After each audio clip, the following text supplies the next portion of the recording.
Hi, everyone, and thanks for joining the show. Today's guest, John Solleder, came about via an email that he actually sent to me asking if we could connect. And he is actually a network marketer. He's been in the business for 42 years.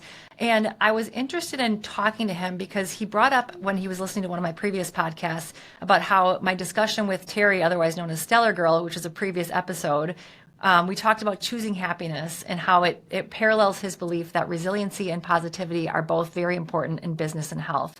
And so if you know me or if you've been one of my patients, you know that part of the wellness wheel that I've used since I started the clinic, not only does it include having a healthy diet and having exercise and sleep and all of the regular things we think of when it comes to health and wellness, but having that passion and that purpose. And if that's your work or if it's your hobbies or it's what you do on your off hours, having that sense of purpose is really, really important. And so I knew, looking at the books that he wrote and listening to his podcast and watching his show on his YouTube channel, that he mirrored some of those same beliefs that I have. And I thought it'd be really interesting for you as an audience to hear his side of things and kind of the businessy sales side of things. So you will enjoy the show immensely. I'm going to link everything in the show notes to link to where you can buy his book and listen to his podcast and things like that. But I definitely think you're going to enjoy the show, and we will get rolling with it now. Hi, everyone, and welcome to Doc's Thoughts. Today I have a guest. His name is John Solleder, and I have an interesting story on how we connected. So he actually had listened to a previous podcast of mine where I was interviewing another guest, and he reached out via email and just said he was really interested in the discussion around happiness and choosing happiness and how it parallels with his belief in resilience and positivity in business and health. And so he's the first person I've had on the show who's not in the health world, which interested me, first of all, because I like having some diversity, but also I think it's really important for us as humans to understand how important the business part of us and the passion part of us is in addition to our health. So I thought it'd be an interesting conversation. So I'll start with that. First of all, thank you so much for being on the show today. I'm really excited about it. Thank you. I appreciate it. Love your show and love your enthusiasm as well. And thank you for that kind introduction. But happiness is everything. I mean, we're only getting out of here one of two ways, right? In a box or an urn for the most part. And when you think about that and you backtrack everything else in your life, you better make every day count and you better make every day a happy experience, even when things don't go right, because not necessarily because you're happy does that mean everything goes right. It doesn't. Right. But how you approach it does. If you want the right outcome, you got to just say, okay, how do I take this situation and turn lemons into lemonade, so to speak. Yeah, I'm actually reading Marcus Aurelius's book. I think it's called Meditations, because I've heard it mentioned so many times on a lot of the podcasts that I listen to. And it's that whole concept. It's like we are humans who will turn to dust and everything that's happening doesn't really matter. So we can choose to approach it with a positive mindset with growth in mind, or we can sit and dwell in our misery for the rest of our life. Exactly. And you notice it with old people and older people. I got to say that because I'll be 64 this year. So I'm starting to qualify for that group of human beings that would be considered old, at least to my kids. I'm certainly already old. Not in the world of longevity. You see that you see some older people, they're healthy, they're going to the gym, they're working out, they're trying to eat properly, they love their grandkids, they love their friends, they love their golf game, they love their whatever activities they're involved with, and they go about everything with a smile on their face. And then there's other older folks that it's like, they're just, basically waiting to die. Like they hate every single day. And it's like, which do you want to be? I was on a cruise ship a number of years ago with Mark Victor Hansen and Doug Weed and a couple other, Bob Proctor was still alive. It was actually something Bob put together. Oh, I love his stuff. There was a guy, I mean, my shirts does leave nothing to chance. That's the name of my podcast for 4 years. I wrote a book with the same title, by the way. But there was a guy walking around that cruise ship. And he had a shirt on, and he said, happy or crappy, you decide. And I bought a couple of the shirts, and where they are, who knows. But that theme is right. It's like, you got to decide each day, are you going to approach it and say, hey, I'm going to do the very best that I can with my God-given abilities, and whatever the outcome is, it is? Or am I going to look at everything and just, everything's bad, everything's, nobody wants to be around that. You don't attract people that way. I go back to my own self-development, which is 40 plus years I've been reading and listening. And I love podcasts, by the way, because now I can listen more than I have to read. I still read a lot, but the very first book I ever really read on self-development was by James Allen. as a man thinking. And Oh, when I I read have the book, which is, the only excellent. thing, right? I mean, Tiny. 45 minutes. If you're a slow reader, it's 45 minutes. If you're fast, you can be done in a half hour. But I remember the idea that you attract what you are, not what you want to be. So in any business, we want the best clients, or we want the best distributors, or we want the best sales force, or we want the best of everything. But are we the best where we're going to attract the best people? Okay, I don't mean just in terms of qualification, but the best people in terms of their attitude. If we have the right attitude, we got a much better chance than if we have a lousy attitude, thinking somebody with a great attitude wants to work with us, because frankly, they're probably not going to want to. I couldn't agree more. So I'll link to all of your books and your podcast and everything like that. But I want to start with your beginnings and how you got to where you are today. And I would actually start with what you actually do, because people are wondering, who is this guy? What does he do? Well, believe it or not, and I'll answer both questions with one answer. April 18th, 1983, I'm going to Seton Hall University in New Jersey, and I'm about to graduate with a degree in communications. Basically, I was qualified to do next to nothing, communications degree. And a friend of mine came into the health club that I was working at part-time, and he tells me about a business and says, hey, you could start your own business for $32. And I had never heard of anything as far as direct selling. I probably heard of like Tupperware or something, but I never heard of like the business side of it. I remember like my mom bought some Tupperware from a lady at work, for example. And I joined that business, and that was April 18th of 83. May 18th, 30 days later, I graduated from Seton Hall. And Ronald Reagan is our commencement speaker, a great communicator. And Reagan gets up. Now you have to understand, at this time in my life, I am very, very, very socialistic in my thinking. Everything's the government's fault, right? And I have no responsibility as a citizen. And I'm thinking that. And then I said to my father, I'm not even going to go because I don't like the fact that he fired the air traffic controllers. And my father, who was a union guy, said, listen, you worked hard. I went to school a number of different ways, a little bit of an athletic scholarship, a little bit of an academic scholarship, and everything else I always worked. Okay. And my parents didn't have any money. So it was like I always bartended, I sold health club memberships, I did construction, I did whatever I had to do. And I sat there and I sat there like this, closed up. I'm not going to listen to anything this guy says, I'm going to look at the birds. And he got through about the first paragraph about how the free enterprise system frees people, and how the then East German people wanted what the West German people had in terms of services and products alone, and how capitalism would free those people. And then he went on to talk about the fact that in 1932, when he graduated college, that, height of the Depression, he went back to Illinois to be a lifeguard because it was the only job he could get as a college graduate. And he met a wealthy guy who basically said to him, and in those days, I used to call Reagan Dutch. He said to him, Dutch, what you need to do is find a mentor, find somebody who can teach you a business that you like, that you're passionate about. And in his case, it wound up being broadcasting. He became a broadcaster for a minor league baseball team. Eventually wound up in California as spokesperson for, I think it was Westinghouse.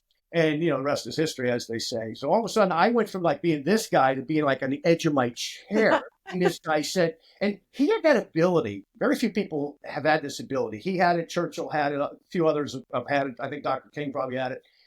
Going back in time, JFK had it. There's been some people who had it where there's 4,000 people there, but you feel like they're talking like you and I are right now. We're looking at each other. They're like, "He's talking to me." Because all of a sudden, my brain starts to work that for the last 30 days, I had made $800 part-time, which in 1983 was a couple grand today. Right. And I'm a college kid. As a college student. Right. Yeah, I'm like, this is like great. Why am I looking for a job? I've started a business. And then in June of 83, I went to Hartford, Connecticut, in my very first business meeting of any kind in my life.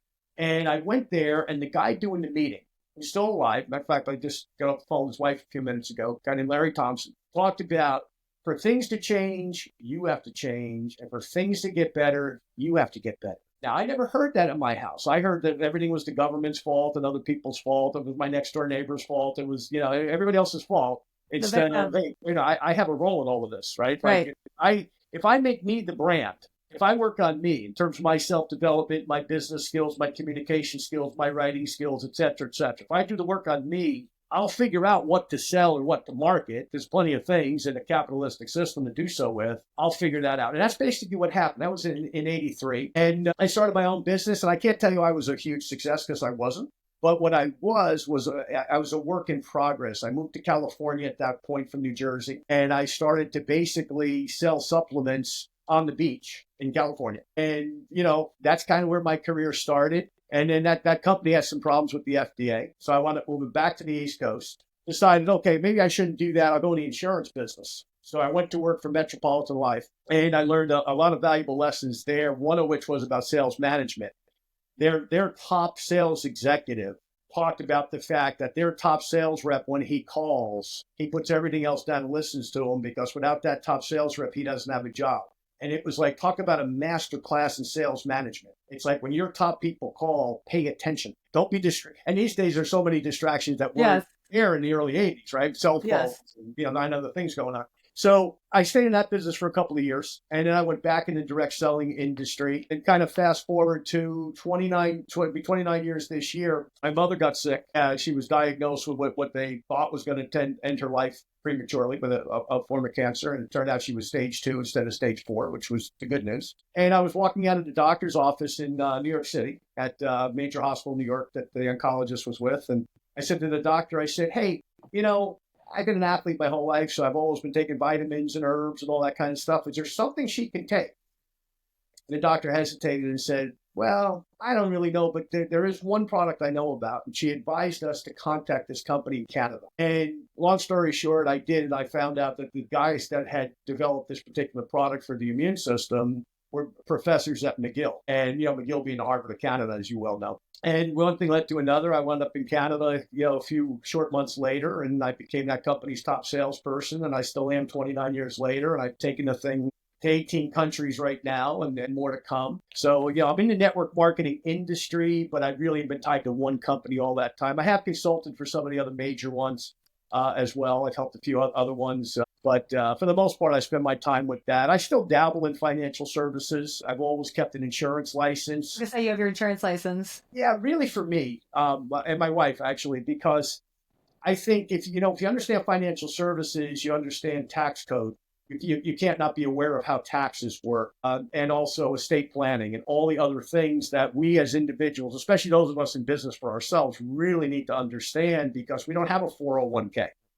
We don't have somebody in theory looking out for us. So if you're self-employed, I said, they always kind of stay in there. I don't do a lot of business with it, but I do enough. I do enough to maintain my licenses. But I do that primarily to stay abreast of all of the laws and the implications thereof as Congress changes these different things here in our country. So I really do it, like I said, more so for us than I do for the general public. I've got I don't know 70 clients, I guess, now that we have that been with us for years. But anyway, yeah, so I kind of dabble in two worlds, direct selling primarily and financial planning basically as a subset, if you will. And they go together, because I'm dealing with a lot of self-employed people too who come to me for advice and say, right, hey, how should I save money for my retirement? How should I fund my kids' education, through 529Cs, things like that I can help them with. So, I give people guidance on that as well. Yeah, and you had some distinctions that the first President's Cup recipient at one company, and the Dr.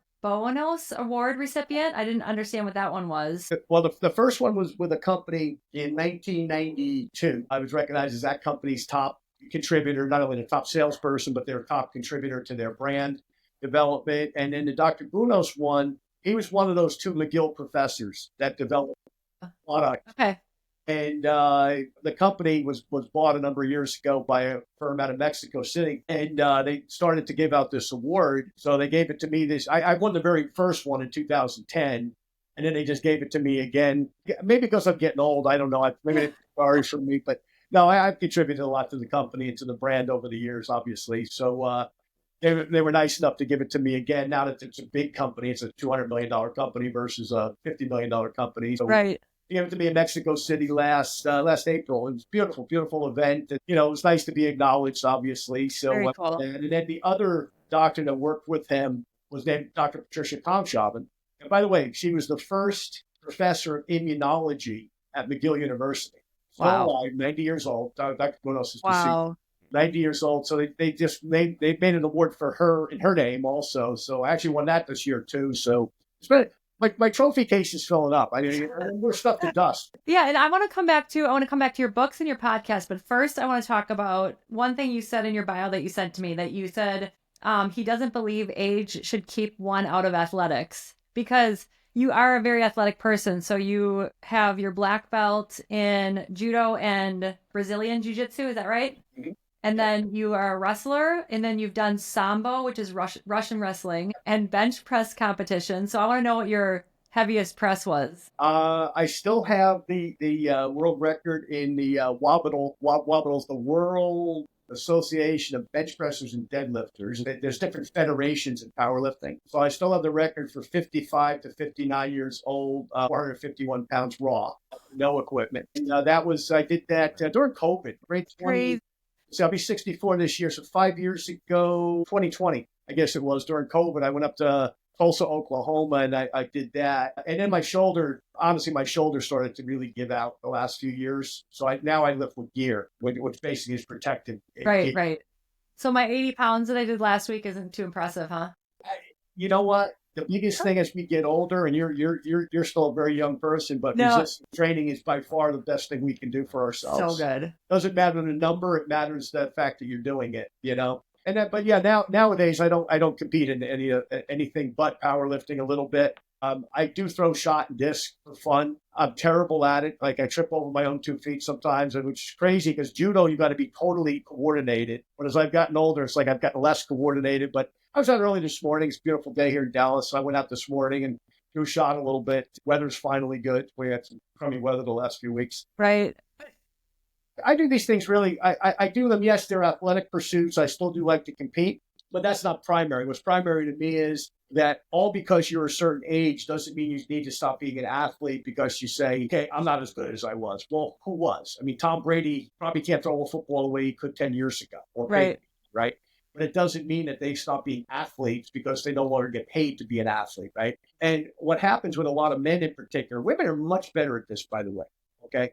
Men think all of a sudden because their driver's license says a certain number, well, that's it. I'm going to watch sports versus doing them. And I encourage everybody, find whatever that is. And maybe it's like for me, powerlifting and throwing was new. Judo, wrestling, jiu-jitsu, and sambo, those were a big part of my life up till age 51. At 51, I decided my body I was in too much pain. I was like, oh, I can't do this anymore. Right. I couldn't take the falls anymore, honestly. I didn't want to. And it took me about 3 years to find something else. I tripped across bench press competitions when I was at a meeting in Houston, and I saw a sign that the guy was having a bench press competition next door on the Saturday. I called my wife and said, can I stay and go and watch this thing? I was going to go watch as a spectator. I wandered into this guy's gym, and as a matter of fact, one of the first people in the world ever bench pressed 1,000 pounds, a guy named Tiny Meeker. And he said to me, why don't you lift? I'm going, well, I just want to watch. He goes, come on, man. It was like $50 or something to do it. I'm like, okay. I called my wife. I said, I'm staying overnight. I'm going to go to this bench press competition. And I did. I don't remember what I bench pressed that day, but whatever I did, I get a certificate in the mail for the state record for that age group. And it went a couple weeks later. And I'm like, well, that's really cool. That is fun. So that's fun. So I can't tell you I'm a great power lifter. I'm not, but I work with some that are. There's about 8 guys in the world that have benched 1,000+ pounds, and 6 of them I know personally. It's an insane amount of weight. But yeah, it's done. And, it proves something else. And I say that for a reason. It proves that we are supposed to evolve. When I started in that sport about 13, 14 years ago, the record was in the 900s. Now the top guy in the world is up to 1,500. Insane. Yeah, it is. And when you see it, and the bar, I mean, these are very heavy duty bars. The bars actually start to bend a little bit. Yeah, no. Weight on it. But it just proves what we can do as human beings. You go back to the 4-minute mile, which was in 1956. Roger Bannister broke that record, and they thought that your heart would explode. Well, within a year, I think there were 13 high school kids that did a 4-minute mile. Right. So we're supposed to go forward in life. Well, and I think that goes collectively and also individually, because I think this whole concept with you is really interesting because you obviously maintain a very busy, successful professional life, but you can't do that unless you are maintaining a physically fit, athletic, adventurous type of physical life. And I think that goes to each person individually, because if you're not constantly challenging yourself, trying new things, you just get stale. You lose your dynamic nature. Well, it's funny. My sister's 73, and she's been a singer on and off her whole life. So this past weekend, she went out for the first time to play publicly. She went to a nursing home that my mom actually passed away in a couple of years ago here in Texas. Okay. And she said, "What do you think?" I said, "I think it's great. Not just the fact that you're singing, but you're singing to a live audience again." And she's like, "Yeah, I'm 73. I don't have the chops I used to have." I said, "Well, first of all, they're not going to remember. That's the good news. Right. And they're going to enjoy it regardless," which they did. But it's like we're supposed to keep doing, and you get old when you stop doing anything and you say, "That's it. I'm going to retire and do nothing." Right. Yeah, well, what's the next step after that? It's the graveyard. Right. And it doesn't mean you have to, like, I'm someone who tries a lot of different things. And I just retired from surfing yesterday because, I live in Wisconsin. So we winter surf on the Great Lake, Michigan. And you have to put on a really thick wetsuit. And I walked out to the end of the jetty and I jumped in with my surfboard. And within 5 minutes, this huge wave took me and tousled me all around. And I couldn't stand and I was sucking in water. And I thought, you know what? I might be too old for this. So it doesn't mean you have to do everything you try, but I think trying out new things is so important. Always, always. I'll talk about this when we get near it again, but I just started something new last Wednesday. What is it? Well, on my YouTube channel, which is John_Solleder. And all my old podcasts are there, by the way. Yeah, and we'll have all of that linked in the show notes, and I want to talk about that. But I started a thing where I had a lot of authors coming to me, guys who wrote books, women who wrote books. And I mean, I've got a collection of books here from all of these really nice people. I was talking to this one author before Christmas, and I said, "Why don't we do a thing where we take your book and let's take 4, 5, 6 chapters. Let's not take a whole book because then nobody's going to buy it, right? Let's take individual chapters. In this particular book, he's got like a chapter on Sylvester Stallone and his story. He's got one on Mary Kay and her story. He's got one on Og Mandino, Abe Lincoln, etc." I said, "And let me interview you, but rather than just putting it on my YouTube, let's every Wednesday have like an author's roundtable." I'm calling it Ink and Insight, by the way. I had to name. I name everything. I got to put a title on it. So every Wednesday, like I'm doing a chapter with him. Then I've got 4 other guys lined up where when I'm done with that book in about 6 weeks, 5 weeks now, I've got the next ones lined up where I'm always going to be interviewing somebody on their book, on the relevance of their book, and then a couple of chapters, not all, right? And let people know. And then when we're wrapped up with that, then I'll do a call like this and just say, "Hey, anybody wants to get on and talk to the author?" But I'm only doing it with living authors. That's my only rule. You got to be on this side of the tulips. Like it'd be great to interview somebody like Og Mandino, but he's not here, right? But, right. So people can actually interact. And it was just an idea, and it was like, let's try it. We had 192 people listen to the first show. Oh, that's awesome. Well, I'm thinking 7 people are going to listen. Right. Ready to listen. I was like, great. It's like a great start. Yeah, that's excellent. And then this is kind of changing the course of the subject, but I want to talk about the Wim Hof. So did you go to a Wim Hof experience or have you just studied Wim Hof's? This was funny. We had some of your Wisconsin weather down here 4 years ago, right around now. And my pool actually froze. That's how cold it was. We had a block of ice on it. And because of all the inflammation in my body from all of the sports and multiple surgeries and everything else, I've always known the benefit of a good cold shower sometimes just kind of, wakes you up and it's good for you. And the pool was melting. And I said, "I'm just going to jump in." And I did. And I was, oh my God, wow, raining. Right. And I was like, I'm either going to get pneumonia or I'm going to enjoy this. And I got out and I was like, you know what? I felt great. I was like, oh, this is interesting. Yes. I had heard of Wim from a friend of mine in California, but I didn't know who he was. I turned on the TV a couple of nights later, and here's Brian Gumbel, still at his show, which he doesn't anymore, Real Sports, and they're interviewing this guy, Wim Hof. Here he is. He's in his gym shorts. He's shirtless, and he's climbing a mountain. And the broadcaster... Barefoot. Yeah, barefoot, right? Right. And the broadcaster's in his parka, like dying from the wind and the cold, and wind's just going on about whatever. I'm like, this guy's really cool. And so I started to study him, and I bought a few of his courses and his books and started listening to, various shows that he was, showing up on. One of which, by the way, Russell Brand was on. I got to talk to Russell Brand, believe it or not, in the pre-show. We were just kind of talking back and forth. We were the only 2 people on. We were both early. And I didn't connect it with Russell Brand until all of a sudden the show starts and Russell Brand is the special speaker. I'm like, duh.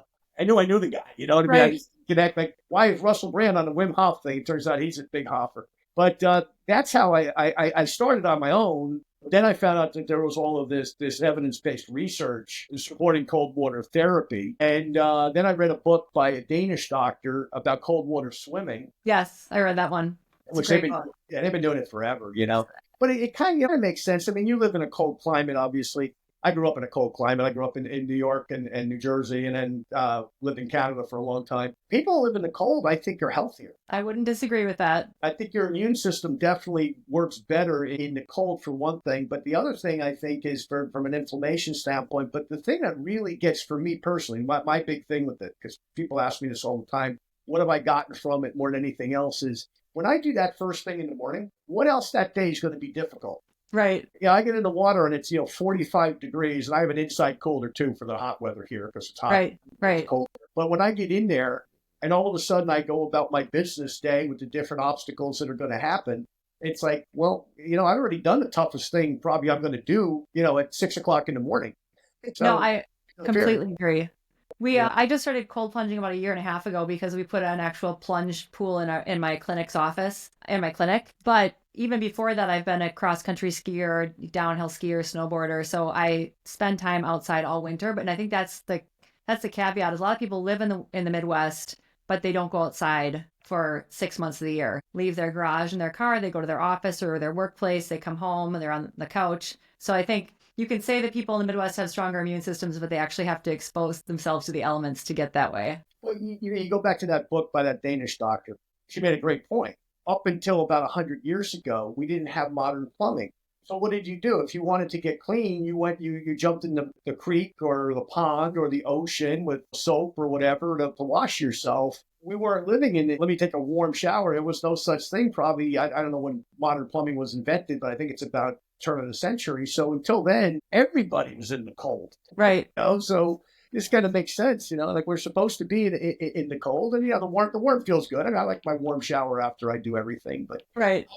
I cheat a little bit because I've also got I bought a sauna, so I've got the sauna in the house. So I go in the cold, and then I go in the sauna, and then sometimes I'll go back to the cold because the cold's better after the warm, obviously. Right. And sometimes just for the sake of time, I'll do one, and then I'll do the cold, and then I'll get in the warm, and then I'll take my shower, get about my day, depending on what I have to do that day. Right. But, yeah, I'm a big believer in it. Hey, those Nordic countries. I mean, you look at the health of the Danish, the Swedes, the Finns. I mean, some of the healthiest people on earth. During COVID, their COVID numbers were very, very low. Right. The rest of the world, and I do believe that those are part of the reasons why. Well, and I think even just beyond health, I think it just gives you such a better mindset. There's the dopamine, there's the serotonin, other neurotransmitters. You're just happier, you're more calm. I always think about, for me, it's road rage is my thing. That's my biggest trigger. And when I'm cold plunging regularly, I don't care how people are driving. I'm chill. I'm pretty chill. So, and then you live in Dallas. Yes. Okay. And you have a wife, Josie. Did I pronounce it correctly? Yeah. 4 kids. Anyone in the house still? Two of them still here. My one daughter, unfortunately, deceased, and my oldest daughter lives in California. Okay. So she's been dealing with the fires and all that craziness this year, but she's okay. Thank the good Lord. And then my son Fred, he's studying to be an electrical engineer, so he's here in college. He's 21, and my daughter Grace is going to be hopefully a fashionista. She's in fashion school here in Dallas also. So that's fun. I still got 2 of them home. Excellent. And you love dogs. I have to put that on there because you did mention that. Dogs and cats. 4 dogs, 4 cats. Yep. 4 dogs and 4 cats. That's our legal limit, but the town doesn't let us have more because I think my wife and I share our love of abandoned animals. All of our animals were rescued. Right. We don't buy the expensive dogs. We go and it's like the oldest dog will always rescue first because nobody wants the old one. So no. Our little guy who's this big Oscar, we got some really big dogs, but our little guy Oscar, he was 6 years old. Nobody wanted him, and it was like, come on, you come live in our house. And so we named. I named my animals after either fruits or boxers. So he's Oscar for Oscar De La Hoya. Nice. And then tell me about your podcast. So your podcast is called Leaving Nothing to Chance. And you've been doing it for about 4 years. And you have like almost 150 episodes, correct? Yeah, I think we're up to about 170 now. Oh, yeah. You are? Okay. Yeah, it's crazy because we were doing them with a regular podcast company. And then I said, you know what? Ultimately, this stuff only ends up on YouTube anyway. So we might as well just go the YouTube direction. So we just really started to do that. And what's great is I can do a lot more shows this way. I can get a lot more people and give a lot more people to our audience. And we've had an audience of about 30,000 people that have listened over the years. some of them are repeat listeners, obviously, Right. because Right. you know who's who. But we're just now really starting to get into that. But YouTube's been great. We've been working with them, and now we're starting to work with Rumble a little bit, and some of the other ones that carry content. And like I said, I think, and we were saying this before we started. I think if you go to this past election, politics aside, love Trump, hate Trump, whatever, he did something really smart. He was on over 300 podcasts. So people who do not watch the three big networks said, let me listen to what this guy had to say. Alternatively, Kamala Harris was, I think, on 4 podcasts. Right. So I think when we get to 2028, you're going to see the candidates say, you know what, let me go talk to people like you and people like me that have an audience that maybe that audience doesn't listen to. Maybe they can't. Maybe they just, they listen to podcasts every day like I do when I'm at the gym and I got my headset on and I'm listening to a different podcast and a different podcaster and saying, let me find out, who's doing what content wise and all that. I think it's going to grow. I think podcasting is kind of the new media. What type of guests do you have on your podcast usually? We started out all network marketing originally, Right. people in that industry. But then I said, so many network marketers are part-time and they're in their own businesses doing other things, whether they're in, construction or real estate or insurance or whatever they happen to be. So the last few months, I've started to interview people from all different walks of life. I had a world famous artist on a couple weeks ago, a guy who actually paints on glass with these little tiny things. And he's a business guy, though. At the end of the day, art's a business, right? I mean, you got to make a living, right? To substantiate your existence, so to speak. Right. I had him on, and people will have a message about anything, whether that message is about business, whether that message is about personal development, whether it's about overcoming things. Everybody's got a story. So let's say let them tell their story, because what occurred to me, and this is kind of a serious moment for me. I had 2 people I interviewed who were suicidal, and During the interview? they weren't as I was interviewing them. They had been, and one lady in Nebraska. She had her daughter had got murdered, and she was working for the county that she lived in. And her boss wouldn't give her the day off to go to the trial of the guy who had murdered her kid. And she's driving home from work, and she's depressed as can be. And she says, you know what, I think I'm going to end my life. And she's looking, and there's 2 big trucks coming down Route 80. And she says, I'll just cut one off, let him hit me, and that'll be that. And she looks in her rearview mirror, and she sees a family in an SUV. And she says, well, if I kill me, I kill them. Can't do that.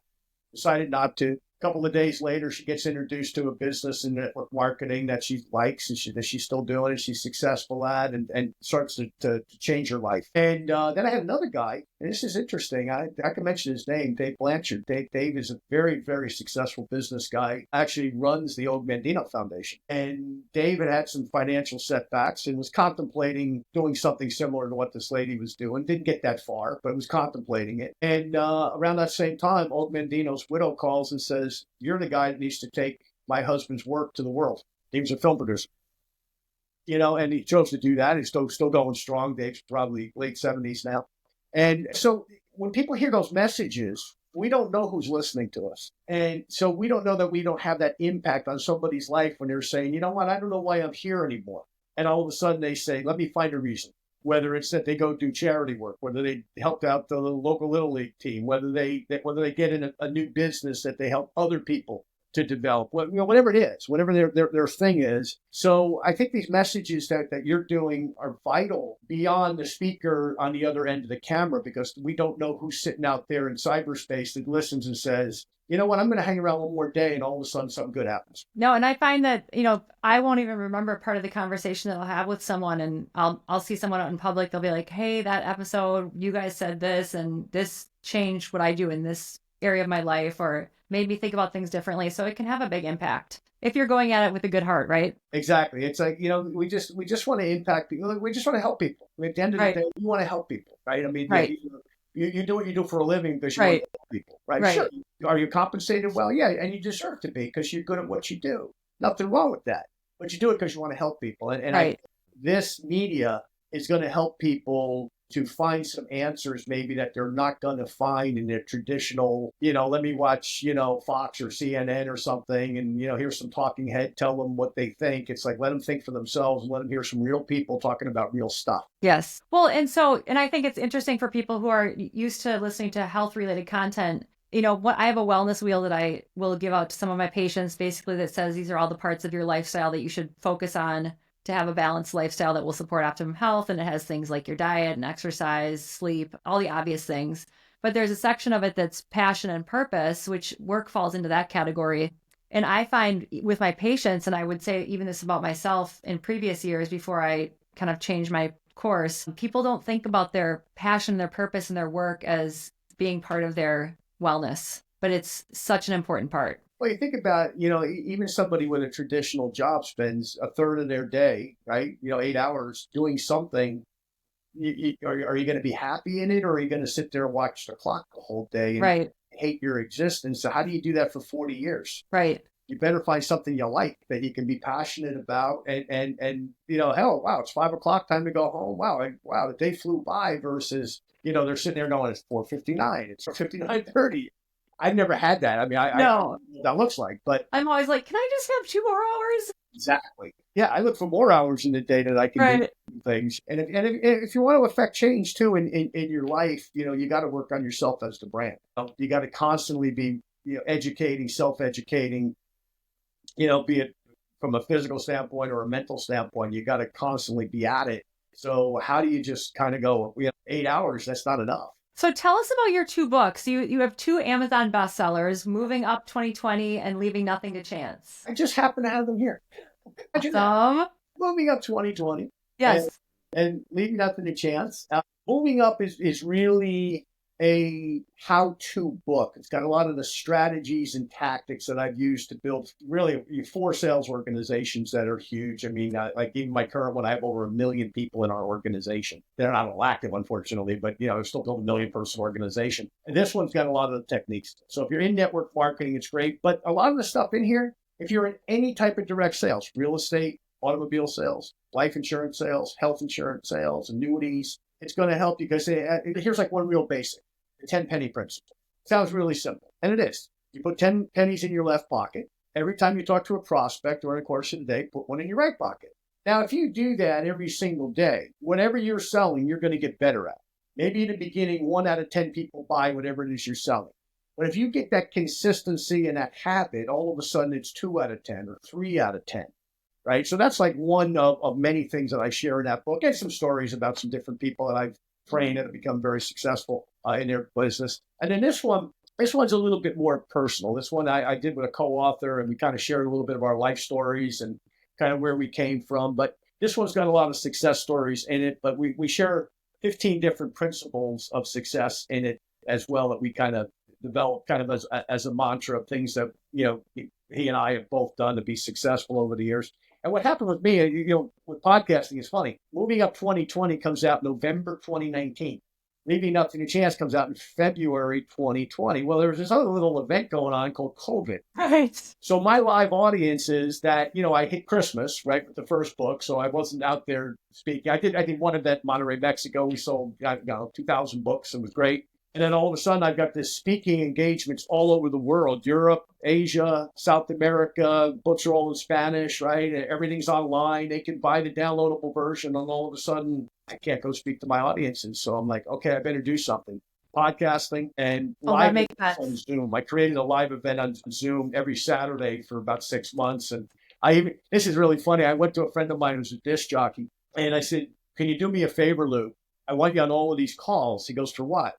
I said, I want you to be the music at the beginning, and at the end when we end the call, because nobody could go anywhere, at least for the first few months, play some live music and let these couples like dance and like be like they normally were on a Saturday afternoon. We had times I'd come back, I'd leave. I'd go, get a drink in the kitchen or go to the men's room or whatever. I'd come back and all of a sudden I'm looking at my Zoom and I got 15, 20 couples actually dancing in their living room. And I love it.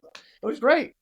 It was great, but I don't ever want to have to repeat that. No. But I think it's important because, when I was an emergency medicine physician first, and when I started my own business, me and sales were it was very uncomfortable. Anything business, anything operations, anything financial. I'm like, I just want to help people. And in the traditional model, the systems let you only help people and they take care of everything else. But I've really, really enjoyed learning about network marketing and sales and all these things that I felt were, I actually like considered them kind of dirty, even though I came from a family that was all in sales. My dad was an insurance agent. My mom was a Mary Kay agent. So I mean, I was born and raised in a sales family, but I was in healthcare for so long that it just felt kind of dirty to me. But in the past, 4 or 5 years, as I've been growing my business and working on the business side of things, I just think it's fascinating because it's not just about the sales and the money. It's also about principles and integrity and relationships and learning how to communicate with other people. It's been incredible. I love it. So I love seeing people sharing those skill sets and the mastery and skill sets with others. Well, it all goes hand in hand because I agree with you. When I started my sales career, my family were all construction people. I mean, nobody ever was in business for themselves. Matter of fact, they looked down. They didn't look down. They looked with a jaded eye. If you were in business for yourself, you were probably doing something wrong or illegal or immoral to make money. Right. I was the first person in my family to ever start a business. I mean, my whole family, not just my parents' kids, like my cousins, I hope. To this day, I'm still the only one that works for themselves. Interestingly enough, what I realized early on was without professional salespeople, nothing moves. Nothing. You need your medical supplies. So somebody sold them somewhere along the line, and they got, and then a trucking company or a freight company of some sort. Somebody sold that freight to them. I mean, there's all of these processes along the food chain, so to speak, that all are sales endeavors. And it was like, hey, to be a professional salesperson is a worthy thing versus a sleazy thing, Right. So not everybody thinks that way, but I do. It's like, and be honest with people. Just tell people what you have and what you don't have. You don't need to exaggerate. Right. No, and I think too, like one of the things I've learned is if your commodity, if what you're selling is for the greater good of the world and it's going to help people, there's nothing, it's just sharing the wealth. Exactly. What goes around comes around for sure. So people can find you. I want to just leave people with where they can find you. So we mentioned your 2 books. Those are obviously available on Amazon. Probably the easiest place to buy them. Yeah, easiest place. You can download them from there too if you prefer the Kindle version. How can you find me? My YouTube is your YouTube? John_Solleder. Yep, Okay. and that will be linked in the show notes. And you can find, so we're up to about 170 shows now of me interviewing other people. Not even right. And you had really interesting looking. I'm sorry. Yeah, a lot of great people. I've been blessed to just have a lot of interesting people, and there's been a couple times I probably could have left the room and just let them keep talking, and some of them were just that good. Right. Like, I don't need to ask you any questions, right? Yeah, there's just let them talk. And then, you can email me if you want, John Solleder, SOLLEDER, the number 1, at gmail.com. And then we're working on our new website, which will be johnsolleder.com. My daughter's in charge of that. And with the fires in California, was supposed to be done a few weeks ago, but unfortunately hasn't been. That's coming. By the time the show airs, it may be up. But the first 2 you certainly can. And look, feel free to contact me. I'm not going to try to recruit you. Like if you're interested in what I do, network marketing, obviously, I'll send you information. Of course I will. That's my job. But if you just say, hey, I'm in network marketing, I got a question, or I'm in financial services, I got a question. I've got a lot of experience in that industry as well. I knew some of the legends in that industry, like I did in network marketing as well. So if I can help you with anything, that's what I like to do. And I'm always looking to meet, new and interesting people, certainly. So don't be a stranger. Excellent. Well, I was so nice to meet you virtually today, and I look forward to connecting again and hopefully being on your show like we talked about in the beginning when we were just chatting. But everyone, I definitely check out his books, check out his YouTube channel and his podcast, and I will enjoy listening to them myself. Thanks.